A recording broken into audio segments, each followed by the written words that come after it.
এক সাগরের পাড়ে হাঁস বাসা বাঁধে, সেখানে কুমির মামা গিয়ে তার ডিমগুলো খেয়ে ফেলে। তা দেখে সে দুঃখে কষ্টে ভেঙে পড়ে। এমন তো অবস্থায় খরগোশ মামা নদীর পাড় দিয়ে যায়। হঠাৎ করে একটি হাঁসের ডিম বাঁচতে দেখলো। সেই ডিমটিকে সে যত্নে নিয়ে আদরে লালন পালন করতে শুরু করলো।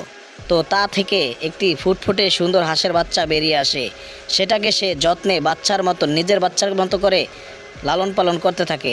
দেখেন কিভাবে আবার খাবারও খাওয়াচ্ছে। এরকম করতে করতে একদিন হাঁসের বাচ্চাটি অনেক বড় হয়ে যায়। তো হাঁসের বাচ্চাটি একদিন নদীর পাড় দিয়ে তার সাথে হাঁটতেছে। কুমির আইসা আক্রমণ করা শুরু করে। খরগোশটি সাহস করে কুমিরের সাথে যুদ্ধ করে। তো ইতিমধ্যে কিন্তু খরগোশ মামাটি জিতে গেল আর কুমির মামা ঠকে গেল। দেখেন হাঁসের বাচ্চাটি বড় হয়ে গেল, মাশাল্লাহ। সে হাঁসের বাচ্চাটি কুমিরের মুখ থেকে কিভাবে খরগোশটিকে বাঁচিয়ে নিয়ে যাচ্ছে, এটাকেই বলে প্রকৃত বন্ধুত্ব। আপনি যদি মানুষের সাথে বন্ধুত্ব করতে পারেন তাহলে আপনিও এরকমভাবে বিপদ থেকে রক্ষা পাবেন। সবাই ভিডিওটি শেয়ার করবেন।